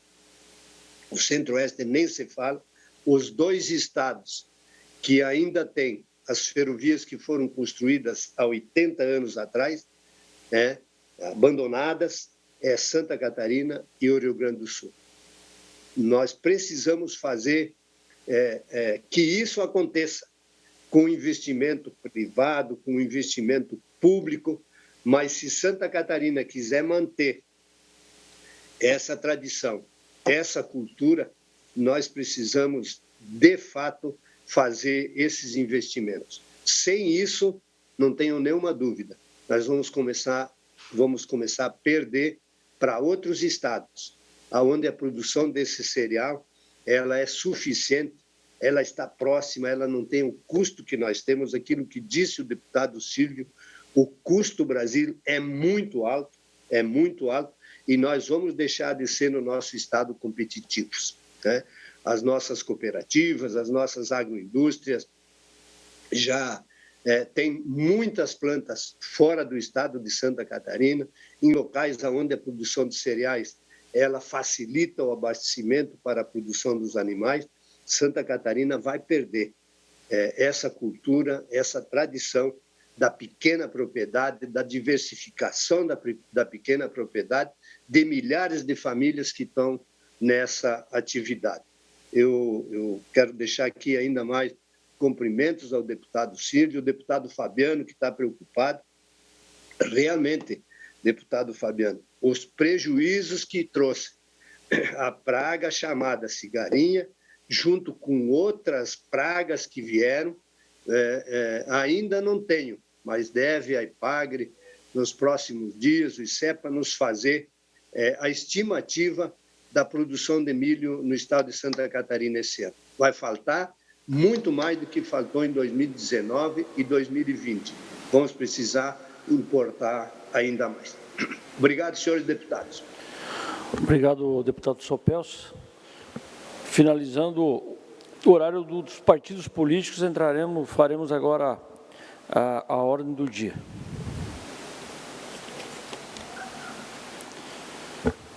Pedidos de informação. Pedido de informação 188, deputada Luciane Carminati, solicitando ao secretário de Estado da Administração informações acerca do número de professores ACTs que tinham contrato com a Fundação Catarinense de Educação Especial. Tiveram seus contratos prorrogados para iniciar o ano letivo de 2021 com base na Lei Estadual número 18.043. Em discussão, não havendo quem queira discutir, em votação, aprovado. Pedido de informação 190, deputado João Amin, solicitando ao secretário de Estado da Infraestrutura informações acerca da pavimentação asfáltica da rodovia SC 154. Em discussão, em votação, aprovado. Pedido de informação 191, deputado João Amin, solicitando ao secretário de Estado da Infraestrutura informações acerca do andamento do edital de licitação para elaboração do projeto de restauração da rodovia SC 350. Em discussão, em votação, aprovado. Pedido de informação 192, deputado João Amin, solicitando ao secretário de Estado da Infraestrutura informações acerca da obra de restauração do pavimento da SC 416 no entroncamento com a SC 417. Em discussão, em votação, aprovado. Pedido de informação 193, deputado Neudi Sareta, solicitando ao secretário de Estado da Educação informações acerca do andamento do processo para realizações da reforma da quadra de esporte Escola Estadual Seara. Em discussão, em votação, aprovado. Pedido de informação 194, deputado João Amin, solicita ao secretário de Estado de Saúde informações acerca de 90 mil cirurgias eletivas à espera e com o Poder Executivo Estadual pretende suprir esta altíssima demanda. Em discussão, em votação, aprovado. Pedido de informação 195, deputado João Amin, solicitando ao secretário de Estado da Casa Civil informações acerca do cumprimento da lei que permite o uso de espaços públicos ou privados destinados à prática de esportes coletivos durante o período de estado de calamidade pública causada pela pandemia do Covid-19. Em discussão, em votação, aprovado. Pedido de informação 196, deputado João Amin, solicitando ao secretário de Estado da Casa Civil informações acerca dos dados técnicos e científicos que embasam a proibição da prática das modalidades esportivas coletivas de cunho recreativo, competição e afins. Em votação, em discussão, aprovado. Pedido de informação 197, deputado Fernando Krelin, solicita ao secretário de Estado de Saúde informações acerca de informações sobre o processo licitatório para aquisição e distribuição. Em discussão, em votação, aprovado. Pedido de informação 198, deputado Fabiano da Luz, solicitando ao secretário de Estado da Agricultura e Pesca e Desenvolvimento Rural informações acerca das ações medidas mitigadoras que o governo do Estado tem adotado para enfrentamento do combate à estiagem em Santa Catarina, especialmente em âmbito da agricultura familiar. Em votação, em discussão, aprovado. Pedido de informação 199, deputado Milton Alves, solicita ao secretário de Estado da Segurança Pública informações acerca das instruções e orientações aos agentes de comando de policiamento militar rodoviário receberam sobre a aplicação das novas regras da sinalização, instalação, monitoramento e operação de medidores de velocidade, estabelecidas pela Resolução COTRAN 798. Em discussão, em votação, aprovado. Pedido de informação número 200, deputado João Amin, solicita ao secretário de Estado da Casa Civil informações acerca das medidas que estão sendo tomadas para evitar desabastecimento de insumos para tratar o Covid-19. Em discussão, em votação, aprovado.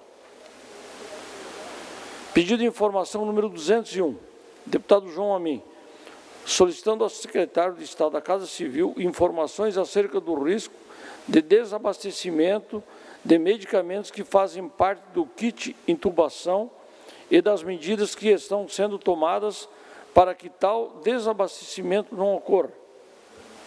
Em discussão, em votação, aprovado. Pedido de informação 202, deputado João Amin, solicitando ao secretário de Estado da Saúde informações acerca de sua afirmação de que o aumento do consumo de bebidas alcoólicas que aumentaram ao contágio do Covid-19. Em discussão, em votação, aprovado. Pedido de informação número 203, deputado João Amin, solicitando ao secretário de Estado da Casa Civil informações acerca dos valores gastos com publicidade e propaganda de medidas da prevenção do Covid-19. Em discussão, em votação, aprovado. Pedido de informação número 204, deputado João Amin, solicitando ao secretário de Estado da Casa Civil informações acerca dos resultados apresentados pelas restrições realizadas nos finais de semana no estado de Santa Catarina em relação à pandemia do Covid-19. Em discussão, em votação, aprovado.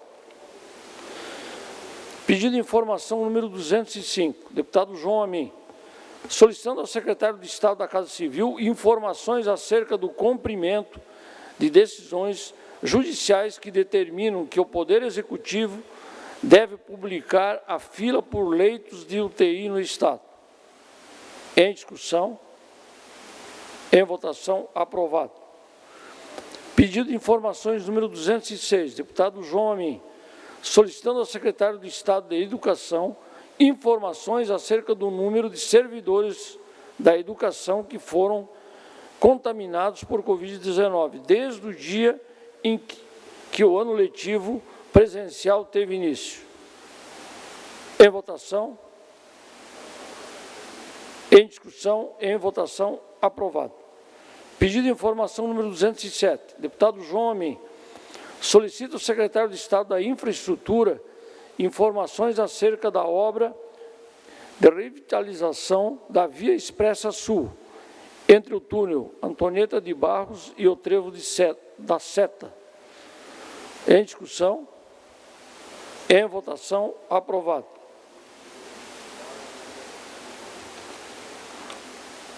Moções. Moção de número 185, deputado Valdir Kubalcini, manifestando aplauso ao senhor Juvelci Domingos Gomes pela posse da presidência da Associação Empresarial de Caçador. Em discussão? Em votação, aprovado. Moção de número 186, deputado Ivan Nats, manifestando aplauso à presidência da Convenção Burro Real, no município de Blumenau, pela passagem de seus 30 anos de história. Em discussão, em votação, aprovado. Moção de número 187, deputado Felipe Estevão, manifestando aplauso à Secretaria da Agricultura e Pesca pela passagem do Dia Nacional da Agricultura. Em discussão, em votação, aprovado.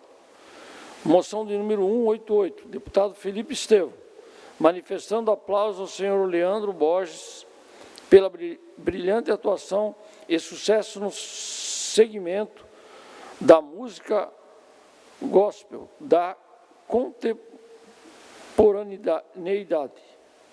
Em votação, não havendo quem queira discutir, em votação. Aprovado.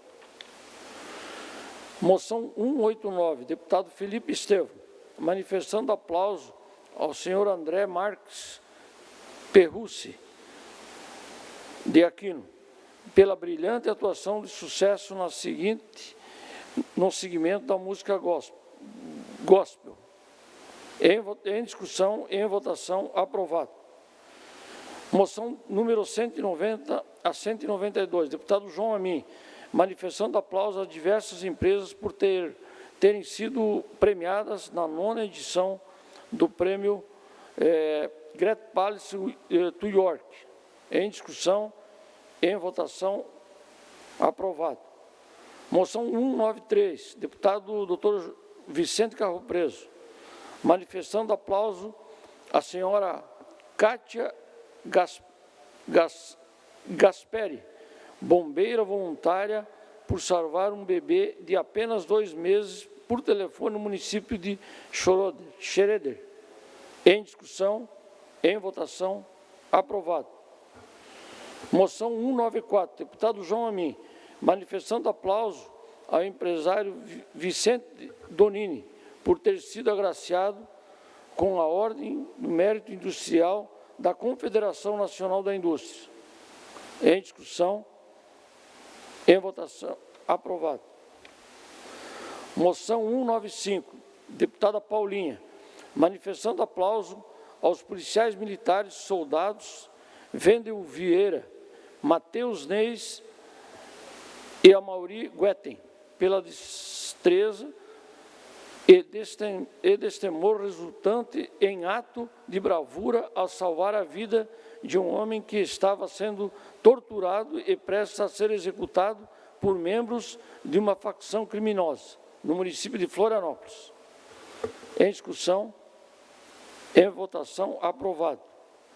Moção 196, deputada Paulinha, manifestando aplauso ao secretário de Estado da Fazenda pela prorrogação do convênio ICMS 147 de 15 de dezembro de 1992. Em discussão, em votação, aprovado. Moção 197, deputado João Amin, manifestando aplauso à cervejaria Long Beer por ter sido premiada por inovação e ingredientes locais, sendo destaque no concurso brasileiro de cervejas 2021. Em discussão, em votação, aprovado.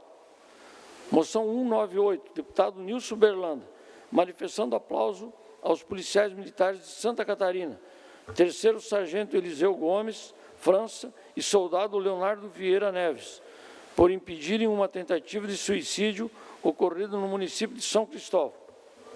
Em discussão, em votação, aprovado.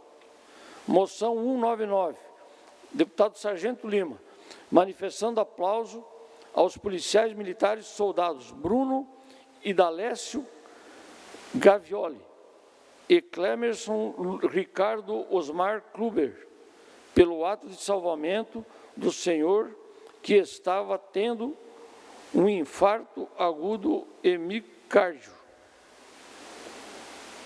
Em discussão, em votação, aprovado.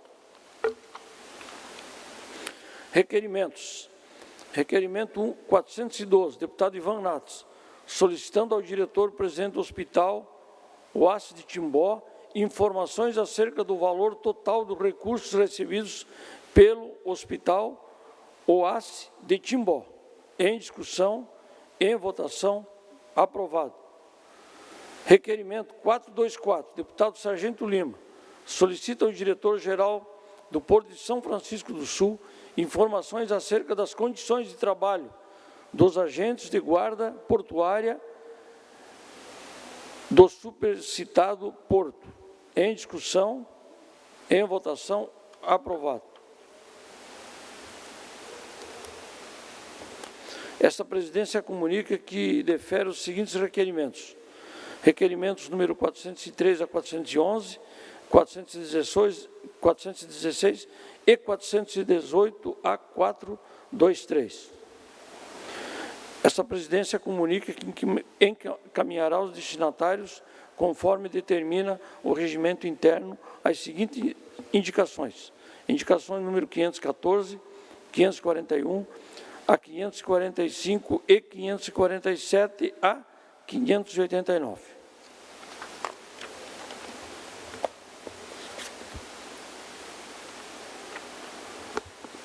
Não havendo mais oradores inscritos, essa presidência, antes de encerrar a sessão, convoca outra ordinária para terça-feira, no horário regimental. Está encerrada a sessão.